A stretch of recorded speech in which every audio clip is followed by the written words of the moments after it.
Thanks, John.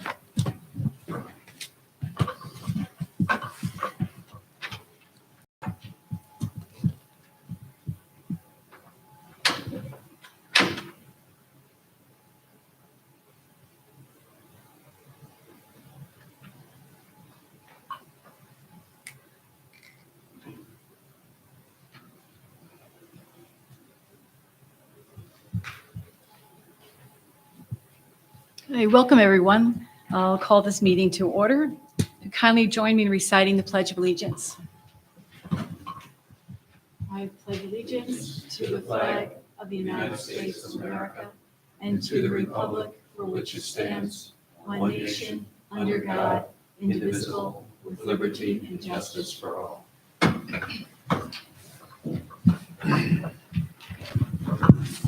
Welcome. We'll begin by reviewing, we have two sets of minutes from our previous meeting on March 21st, 2022. I would make a motion to approve the minutes without correction. Would a member second? Second. Thank you, John.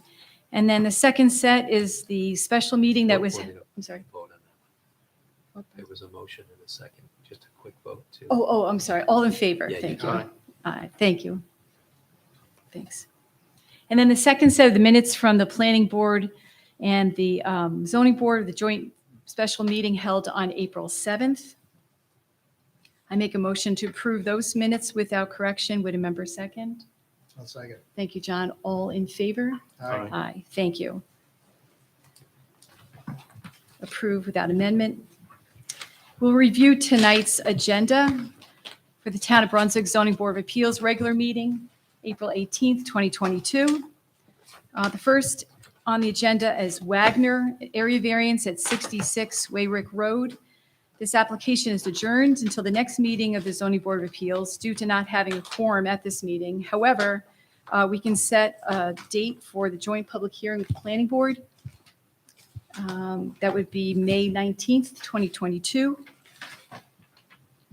And then noting that the next meeting of the Zoning Board of Appeals would be May 23rd.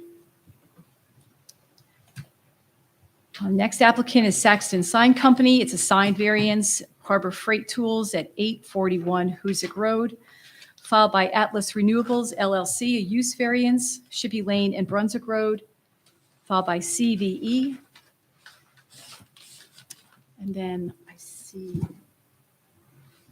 Dave Leon, representative, is here. Yeah, new business, Okay. proposed use variance application. Okay, great. And then for new business, we have 5 Heather Ridge, an area variance for a pool, followed by 5 Tarbell Lane, non-conforming lot. And then lastly, David Leon on Hoosick. Okay. All right, thank you.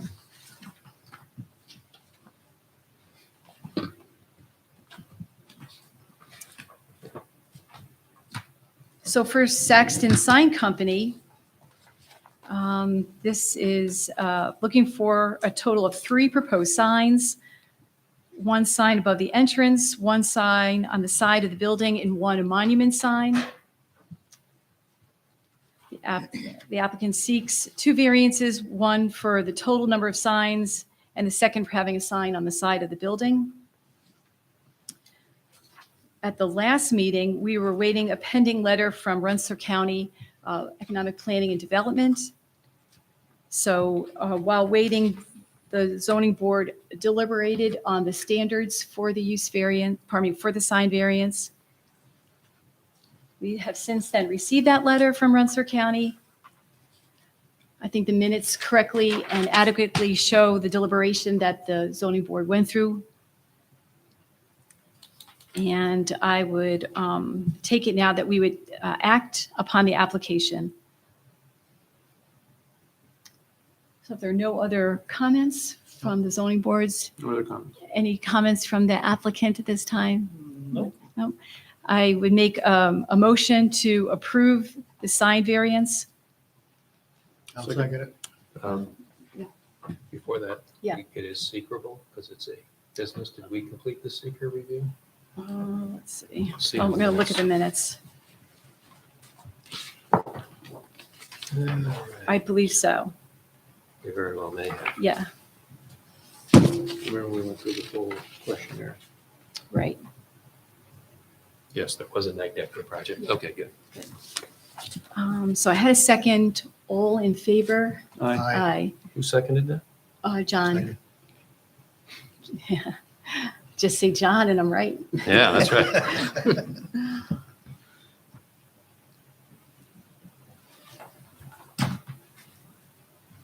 So the sign variance has been approved. Thank you. Just continued coordination that you're doing with the building department going forward. Okay. Great. Yep. Have a Thank good you. night. Thank you. Next up, we have Atlas Renewable.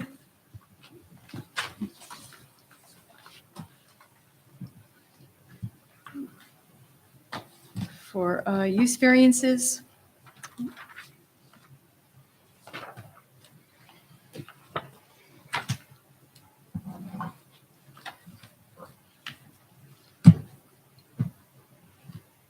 We'll move on to the fourth applicant, CVE, Changing Visions of Energy. Quick. Try. Thanks for your flexibility. Sure. Sorry about the miscommunication. Yeah, so last meeting we had the joint public hearing with the planning board. Submitted responses on Friday. We were seeking a area variance for the internal lot lines setbacks. We're spanning two projects, two parcels with our one project, and then an area variance for the above ground utility poles.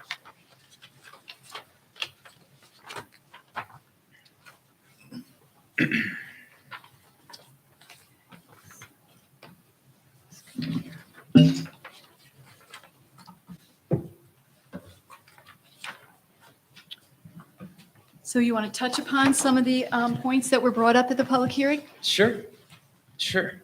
So some concerns that we heard were, I'll just review my PDF here. Visual impacts. We feel this site is uniquely positioned. I think it's one of the very positive characteristics of this site is that the visual impacts are very low. It's surrounded by mature existing vegetation. There's no direct exposure to public roads or private homes. So that's what we outline here. Energy storage. There's no energy storage with this project. That's an easy one. Traffic impacts. So there will be some traffic impacts during the 6 months of construction. And in my response, I include a timeline for access to the site during construction over those 6 months. But once it's operational, very limited traffic impacts, about 1 to 2 vehicles per month for facility maintenance, and then 1 to 2 vehicles per year for landscaping maintenance. Benefits for the community. Being a community solar project, there's monthly energy savings available to approximately 900 National Grid customers. And we can make a condition of the permit that all of those customers are within the county. That's something we try to do on each project. We try to target local customers first. And during the 25 years of the program, each customer will get a 10% discount on their utility bill every month. If you add up all that savings, it's over $2.7 million. Then there's also very significant environmental impacts. This is why the community solar program was passed from a state level in the first place were these environmental impacts. So it's displacing a massive amount of brown power from the grid. Over 10 million pounds of carbon dioxide will be removed from the utility grid per year. This is the equivalent of planting 218,000 trees. Benefits for the government. That was another question that was raised at the public hearing. So there will be a significant increase to the tax base without a significant increase on the demand for town services. So it'll be a very accretive tax revenue increase for the town, the county, the school district.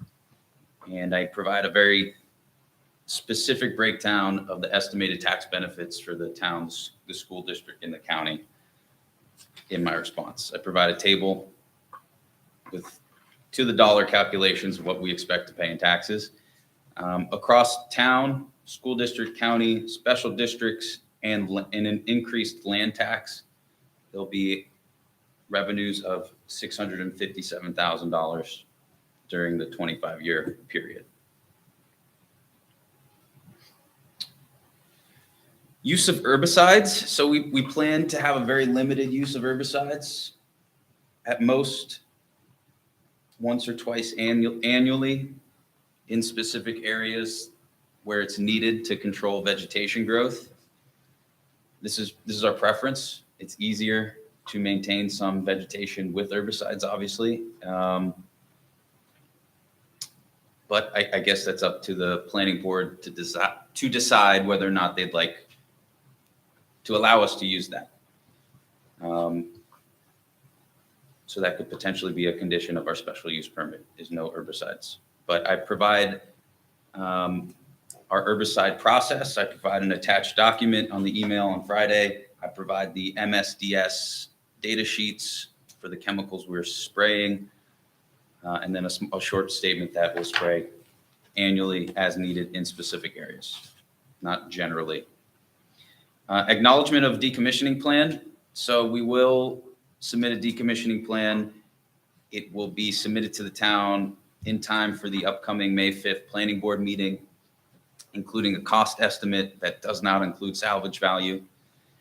I expect that cost estimate to be somewhere between $120,000 to $200,000. And prior to receiving a building permit, we'll make sure that this surety is recorded with the town, that it's in place either as cash or a bond. Potential for panel recycling. Yes, there is potential for panel recycling. It'll be noted in our decommissioning plan. When salvaging is not an option, I guess selling the equipment for parts, we will, prefer to donate. There are organizations, there's nonprofits out there that take end-of-life solar equipment and put it to use again in parts of the world where that's in need. And that's our preference. Behind that, we'll seek a recycling option if it's feasible, depending on what the options are at that time. It is expensive. I think our preferred disposal method for end-of-life equipment is donation. What's the construction timeline? What are the number of vehicles accessing the site during construction? So there's about a 6-month timeline. Month 1 is mobilization, getting to the site, clearing as needed, installing the construction access road, installing the erosion control measures. I list numbers here. You can take a look. Maybe about, it says 8 to 10 personal vehicles per day, 3 to 6 contractor vehicles per day, 1 to 2 material deliveries per day, 1 to 2 equipment deliveries per day. Months 2 through 5 are the core months of construction. There's increased traffic during those months. This is when we're installing the posts, installing the fencing, laying down the concrete for the transformers, installing the final access road. 20 to 30 personal vehicles per day, 6 to 8 contractor vehicles per day, 3 to 4 material deliveries per day, and 1 to 2 equipment deliveries per day. And then month 6 is similar to month 1. We're demobilizing. Where will construction deliveries be made? Deliveries will be made on our access parcel. So we have an access easement with Chuck McCabe. That's right at the neck of our access road. He uses it for storage. We'll also be using it as a staging area, a drop-off area. And then the formal construction staging area, this is the last question, this is the last response here. During the first month, while we're getting going, it will be up on that access parcel, on the Chuck McCabe parcel. As we're installing the construction road, Once we install the construction road, we can move everything down onto the site. So construction staging at that point will be on the perimeter of the Rich Ravato parcel, the main parcel. And total staging area is expected not to exceed 0.5 acres. We think worker vehicle parking will remain on the Chuck McCabe parcel. And then from there, we'll only disturb 5 acres at a time. So I'll stop there. I know it's a lot of information, but I just went through all of the responses. Yeah, thank you. Mm-hmm.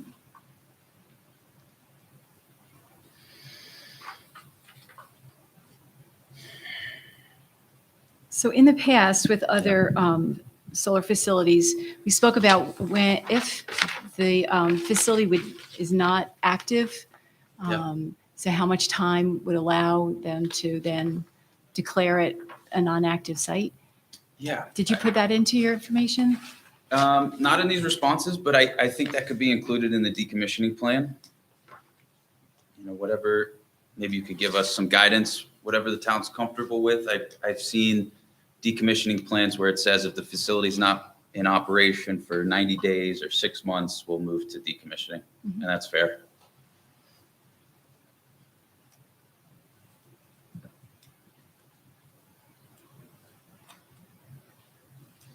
Our lease is for 35 years, so that's the absolute maximum. But if anything were to go wrong and the site would stop producing, that could be, decommissioning could be triggered sooner than that. Mhm. Yeah.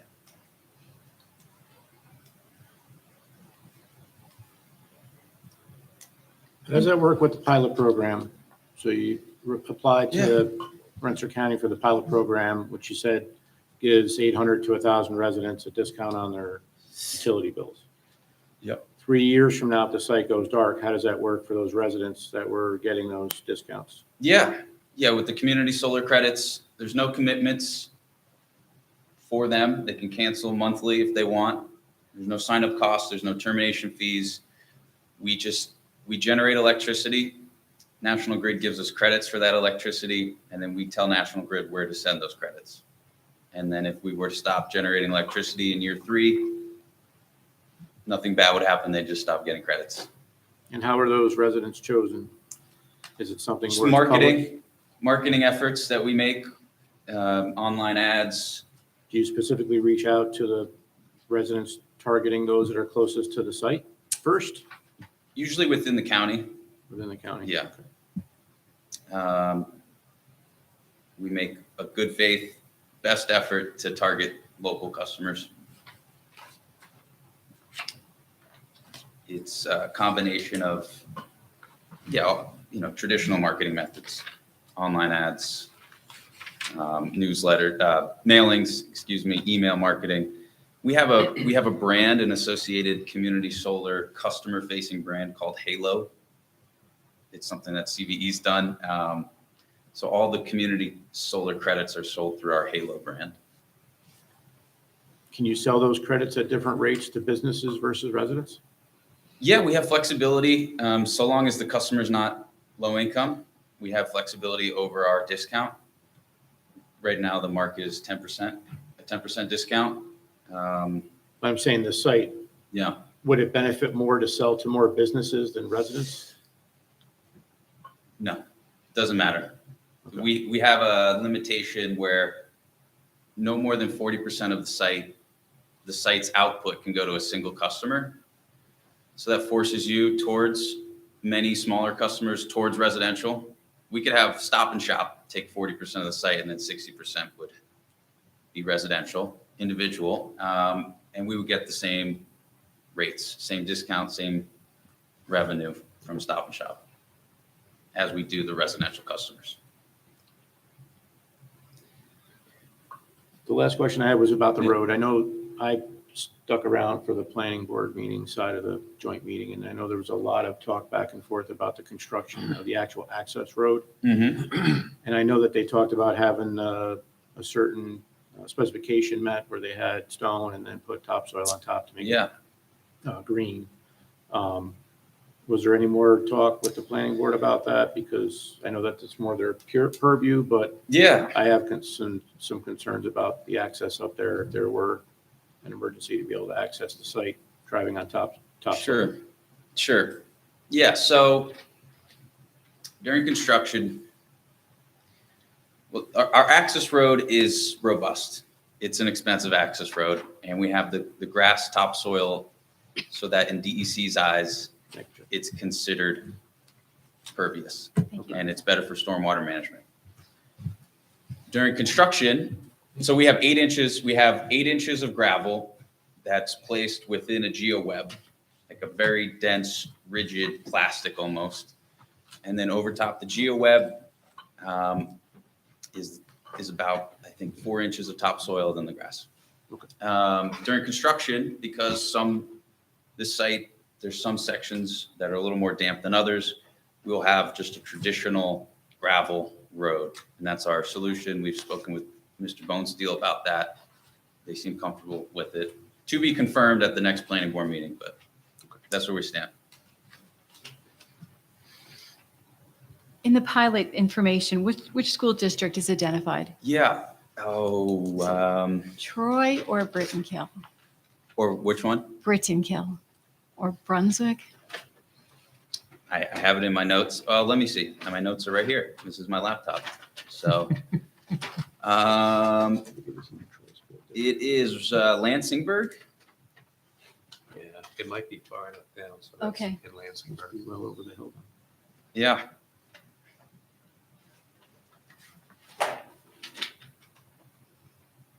Lansingburg, Rensselaer County, and Brunswick, yeah.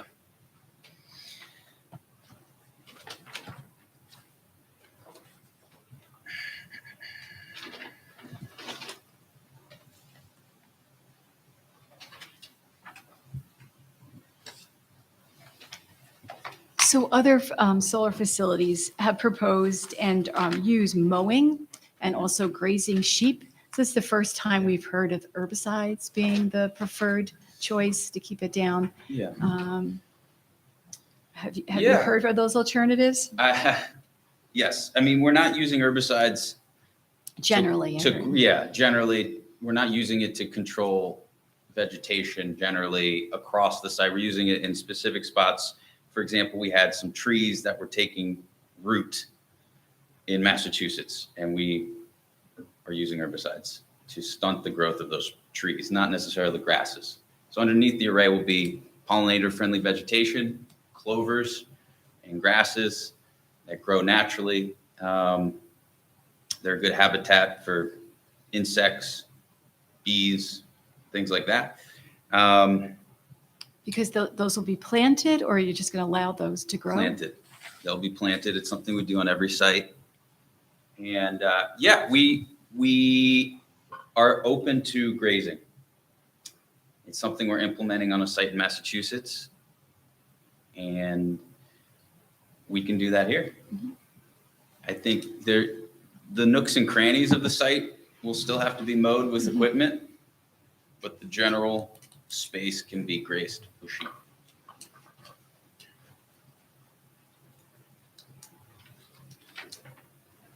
And then out of the public hearing, questions were about the number of panels. Where are the panels manufactured? Yeah, it's a good question. There's a handful, there's probably a half a dozen different manufacturers that we would select from, tier 1 manufacturers. We had been speccing a manufacturer from South Korea, I believe. But there's a grouping of them, and I don't know exactly, where the final country will be from. There's a tariff investigation right now at a federal level because Chinese modules have been circumventing the tariff by making it look like they're from other Southeast Asian countries, when in fact they're pretty much from China. So that's going on in the industry right now. We had been speccing Hanwha panels which are I believe are the South Korean panels, but it really is subject to what's available, what our contractor suggests when we go to start construction and place the order. For example, yeah, so it's kind of a complex question, that question. I know it seems simple, but there's a lot of variables that go into where we procure tens of thousands of panels.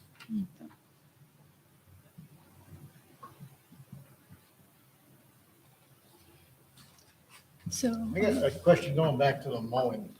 I know Yeah. a little bit about grazing and mowing, and if you don't mow, when you've got sheep or goats, there's gonna be some weeds that grow pretty high and Yeah. interfere. Are you gonna use herbicides to get rid of anything that outgrows your grazing, or are you going to mow what outgrows your grazing? I think our first choice would be to mow, but we would also like the option to use herbicides when there's a problem area. But your first choice will be mowing. Yes. I know if you don't mow, there's gonna be weeds and bushes that get ahead of no matter what you graze it with. Yeah. I think when we go in for our semi-annual mowing, they'll mow as best they can and then use herbicides in the problem areas where things are getting out of hand. Yeah. What weed do you have the most problem with? I don't know. You know, 2,4-D is a broadleaf herbicide, right? The commercial name's Roundup. Yeah, it's a what herbicide? 2,4-D? Yeah, 2,4-D is the name of it. The Roundup is a big commercial name of it. A lot of Yeah. people are manufacturing because it's come off of copyright. A lot of people say it's the reason we're having, a hive collapse in bees. Yeah. Yeah. Well, that's listed as one of the chemicals we'd use, one of the herbicides we'd use.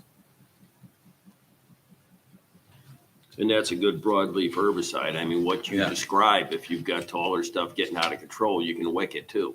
Yeah. Which is just you are taking and placing the contact herbicide on rags or another type of form, and you draw it over. It's done commercially quite frequently when you want to equalize your crop Mm-hmm. to be able to get, when you get to harvest, you've got everything at the same maturity. Yeah.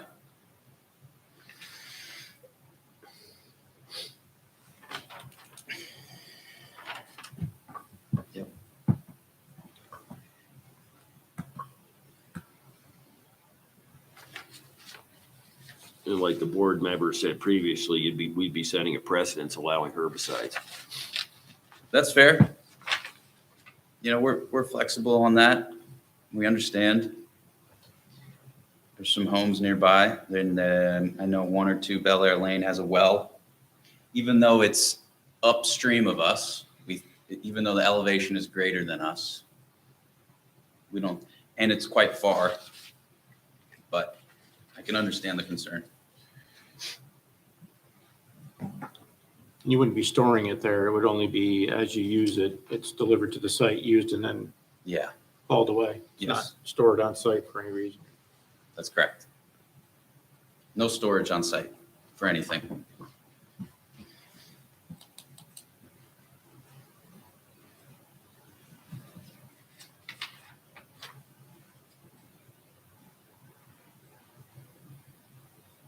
yeah, so thank you for answering these questions that we posed to you.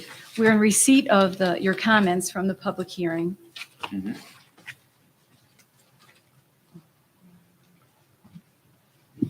And procedurally, Andy, you go back in front of this goes back in front of the planning board in May. Correct. They'll be in front of the planning board at the first meeting in May, the 5th, I think. Yeah, Doing what's been done here, going through their response to public comments, and there, some engineering review comments will be addressed. And generally, what the boards have done is once the record's complete, responses to comments have been received, the board's had a chance to review them, pose questions. I know on all the other solar projects, there's been formal resolutions with any conditions attached to any action the board takes. That's probably what should be done here. And if the board has any other questions particular to the requested area variances, the internal lot line setback and the number of poles, now would be the time to ask them and deliberate. There'll be further kind of technical and engineering review and planning board discussion on the 5th. And I think at that point, it probably makes sense to have resolutions drafted for your review at your May meeting and then review at the second planning board meeting. Say that again. I'm sorry. That's okay. So generally, the practice of the Yeah. board has been once the response to comments are received, they've had a chance to review them, to discuss them. If there are any additional questions or comments regarding the area variances, the Mhm. internal lot line setbacks and the poles, now would be the opportunity to raise those. Yep. You'll then be in front of this planning board on May 5th. There'll be more kind of technical review, engineering review, discussion that the planning board may have on the responses to the public comments. Yep. And then what each board has done is prepared draft resolution for action, which would review procedurally the record, as well as any proposed conditions, just to make the record clear for the building department when these are built out. So Sure. if that schedule Yeah. would hold, then let's have the discussion at the May 5th planning board meeting, and then resolutions prepared in draft form for review at this board's May meeting and at the Okay. planning board's second meeting in May, Okay. following the May 5th. And we meet again on the 16th. Of May. Okay. And the resolutions could be voted on that night? Correct. Okay. And so and then when is the second planning board meeting in May? I guess That'd be the 19th. the 19th. Yeah. So So- 16th, 19th. Okay.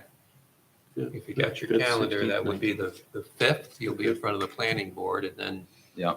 16th in front of this board, then back to the planning board on the 19th. Okay.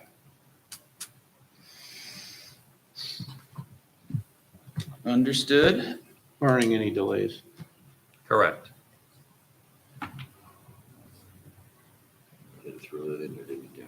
Yeah, just Put it in sounds like he's got a tight timeline, just making sure he's aware.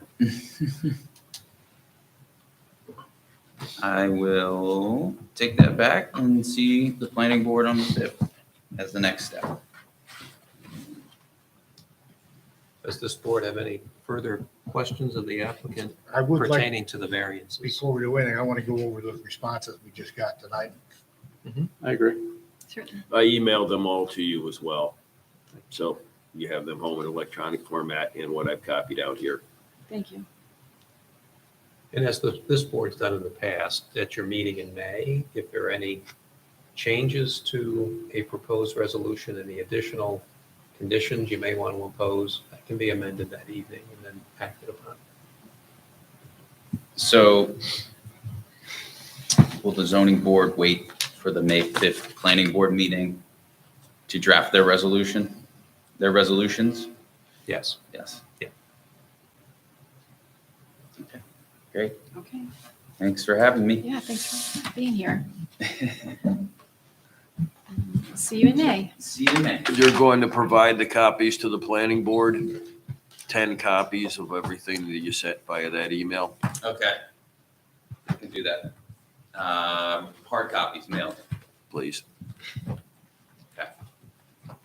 Thanks a lot. Thank Have a you. good night. See you too. Did the gentleman from the sign company come through and he was approved? Yes. Okay, all right. And we advised them that we pretty much went through the whole sequence of events last meeting, because we didn't have the quorum. Came up against a hard stop with the county. Yeah, the county didn't have their, but great, thank you.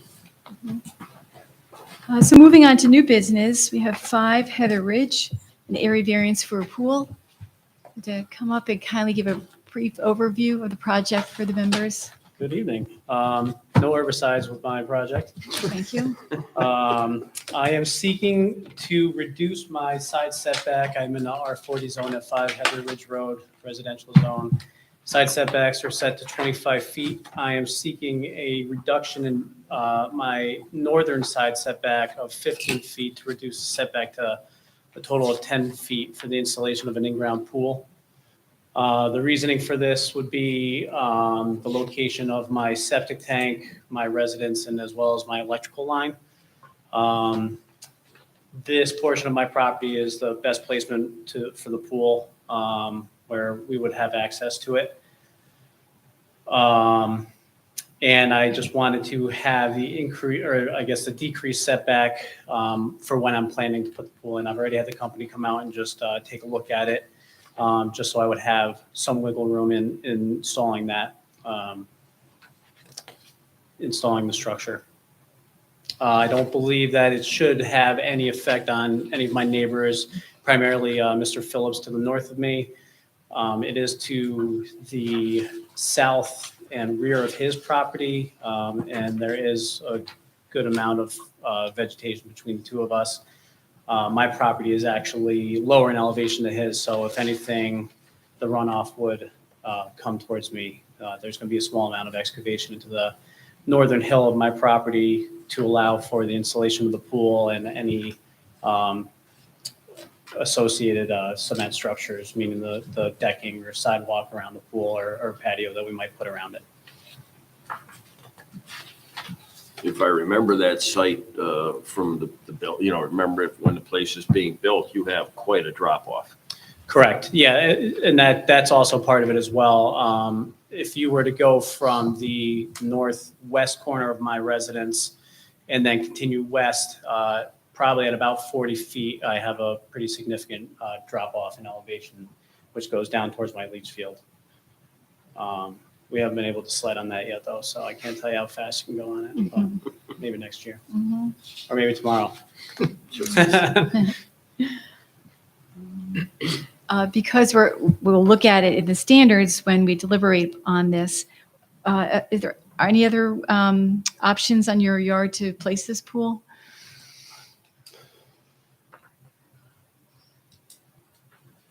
I don't think so. And that's just because of convenience, I would say. I am going to build a deck this summer as well.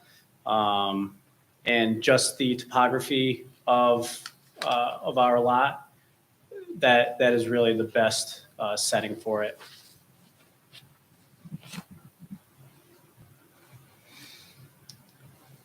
All right, so going forward, what we would do is we'll have the opportunity to review the application materials. Tonight, we'll say that they're complete for the purpose of holding a public hearing at our next meeting in May. So that's May 16th at 6 p.m. And your neighbors will be notified of the project, and they'll have the opportunity to speak for or against the project here. And then the zoning board members will deliberate on the application and the information that you provide, and we would act upon it to grant or to deny or grant with any sort of conditions, the area variance. Great. So, Madam Chairperson, I just want to let you know, due to a family connection, I'll be recusing myself from the vote for next month. thanks, John. Good to know. So we'll see you next month. Great. Thank Okay. you very much. Thank you. Nice evening. You too. Moving on to 5 Tarbell Lane, a non-conforming lot. Hi, how are you tonight? Good evening. Well, thanks. I'm Paul Angster. I am the attorney for Dominic Maselli. Mr. Maselli entered into a contract to purchase a portion of his neighbor's property located at 5 Tarbell Avenue. His name is Mark Schifano. And Mark is represented by Dorothy Tischler. And our contractual agreement is that I would appear on behalf of Mr. Schifano, Dorothy Tischler, to ask for this variance, in as much as it is for the direct benefit of my client, Dominic Maselli. As you can see from the survey map prepared by Mr. Danskin, this is a residential parcel. It's located at 5 Tarbell Avenue, directly behind Mr. Maselli's property, which is located on Hoosick Road, and is presently used as, I believe, it's a concrete block building at the top of the hill on on the hill on Tarbell that is used for detail work for automobile dealerships. And it's been that way for about 4 or 5 years. Mr. Maselli actually ran his own detail shop there for a while. And as you may know, his property immediately adjacent on Hoosick was where the Maselli deli was for many years. He's now retired and he lives in the back of that building. And he rents out the one on Hoosick. The primary reason that Mr. Maselli wanted to purchase a portion of Mr. Schifano's property was that although his deed says he has a buffer in the back of that building, approximately 15 feet in depth by 40 feet, as shown on the survey, Mr. Schifano's deed description doesn't agree with that. So there's an inconsistency in the deed descriptions. And when they got talking about it, the suggestion was that we do what we did, which was convey a 40 by 80 foot lot to Mr. Maselli and thereby eliminate this deed overlap description.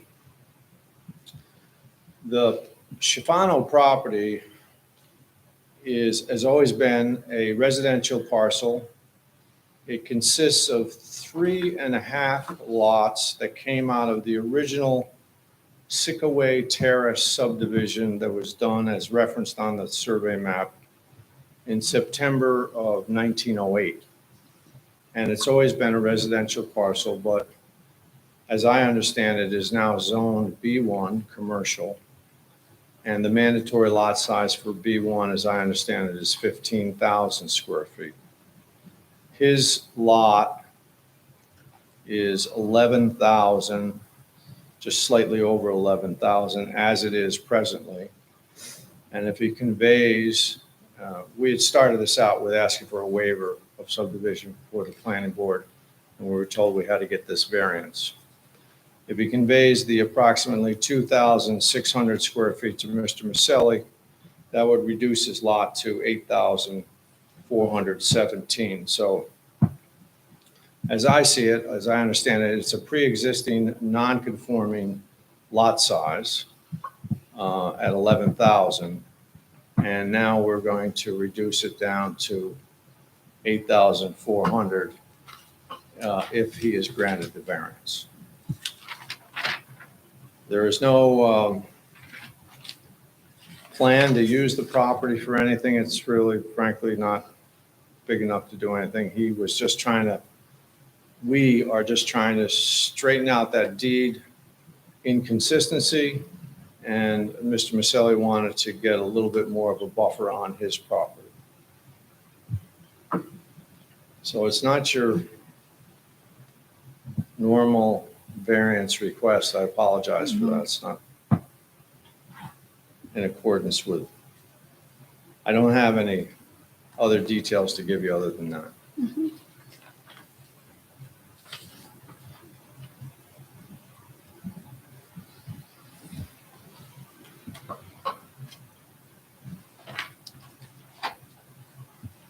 So the applications look complete for purpose of holding a public hearing at our next meeting in May. So it would be May 16th at 6:15. So you'd be after. At 6 p.m.? Yes, 6:15, 15 minutes after 6. Okay. Thank you very much. Yeah, thank you very Appreciate all much. your help.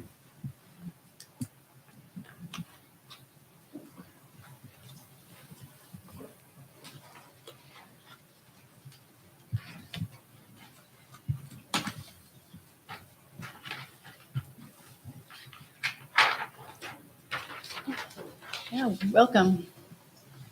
Good evening.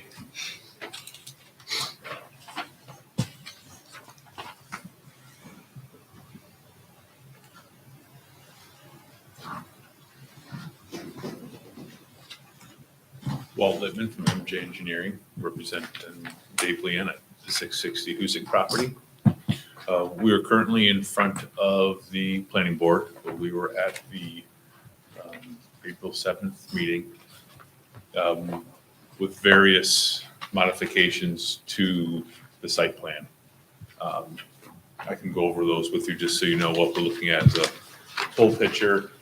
Wendy's over time, over the last couple of years, has changed their internal operation. So their building footprint changed a little bit, and they no longer require a bypass with their drive-through lane. So they were just looking at a drive-through and a building configuration change. All these, their original concept plan, they had park corrals on the south and on the west end.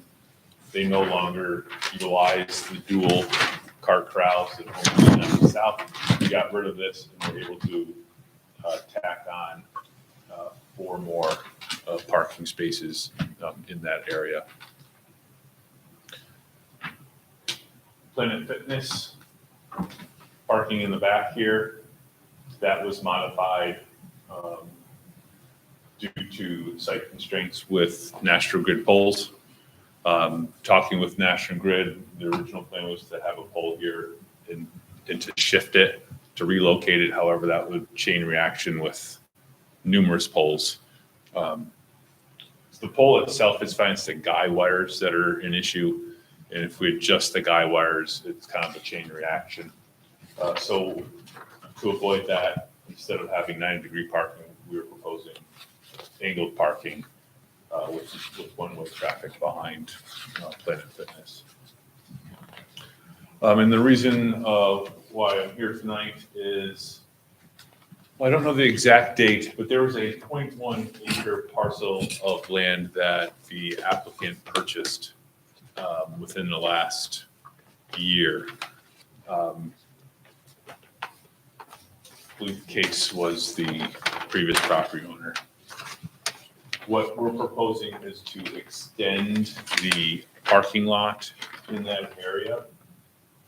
We were showing 14 spaces within the variance. In all, we're adding 22 spaces down here. We're adding 4 here and losing 3 here. So we're putting a total of 23 additional parking spaces within the property, with the majority of them concentrating near the gym. This gym is one of Planet Fitness' busiest in the Capital District. And they're finding that they could use the additional parking near their facility to accommodate that need.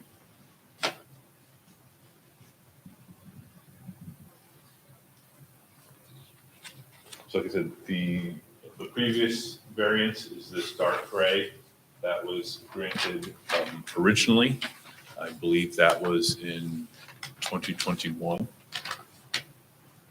then with this recent purchase here, we're extending it out, coming up 14 additional spaces within the various limits on this parcel, along with various other modifications in the site plan. You'll get to that. He's interested in the coffee shop.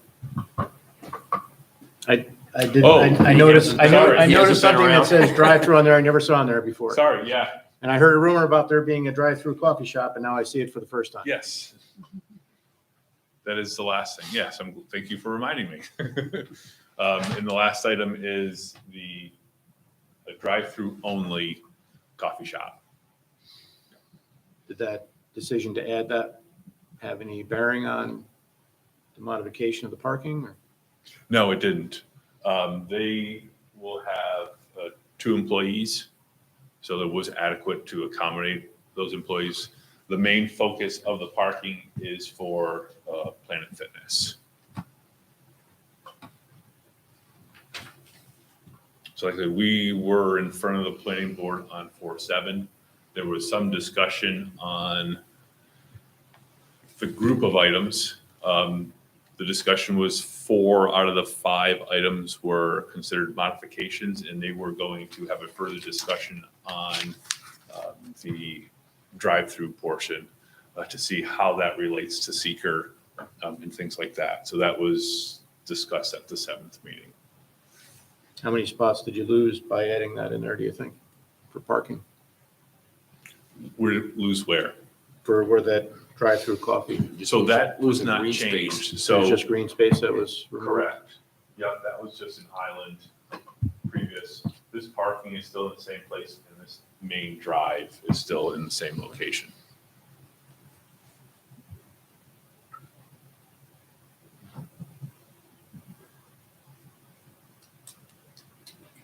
So what are the variances that you're seeking from the zoning board? So a use variance for having parking within a R9 zone. Which was, we had a similar use variance previous to this time. That's correct. That's There just was our, another- And that was some parking space in the dumpster area, right? correct, Yeah. Yep. So that is pretty much Okay. just an addition to that space. correct.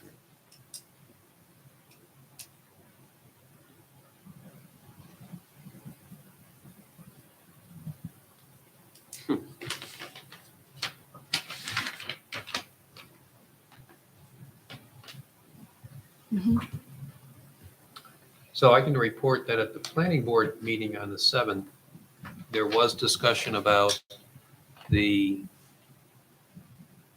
we'll call them 4 site modifications that, absent the proposed drive-through coffee shop, whether that would be deemed by the planning board to be a substantial change to the site plan, or whether it's more in the nature of kind of a site modification based on build-out conditions.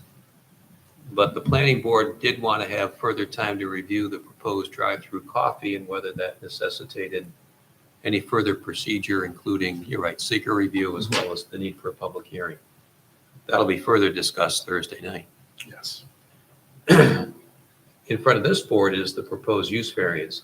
That will require a public hearing.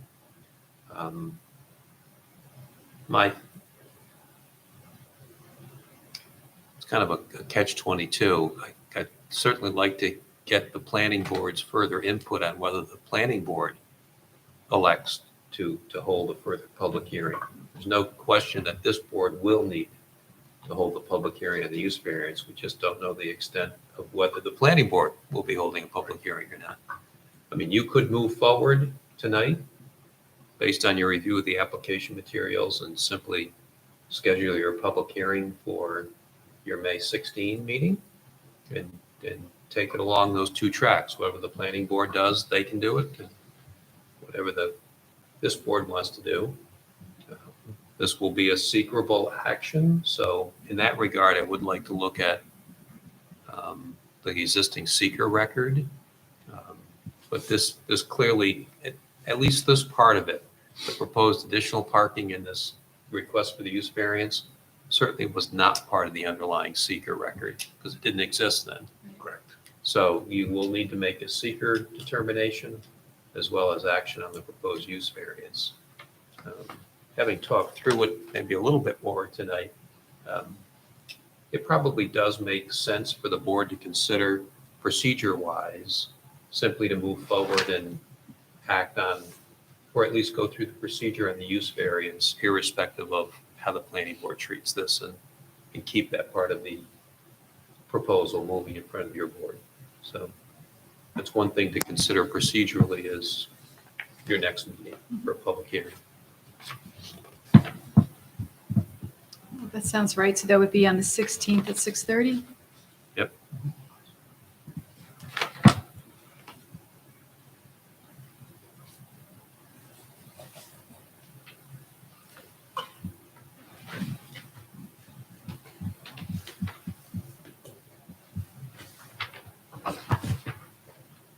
Repeat that date, please. 16th of May. This would be the third public hearing of that night, so 6:30. For some reason I caught the 6:30 and I'm thinking June 30th. Yeah, yeah. Okay. Great. Thank you. Okay, thank you.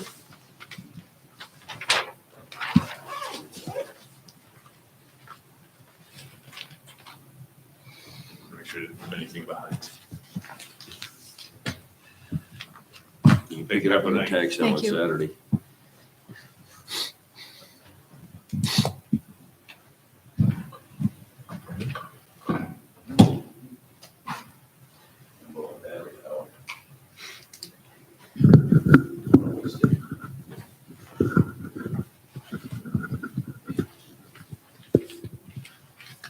Are there any other items for new business?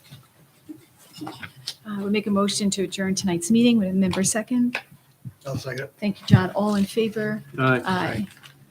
Motion carried.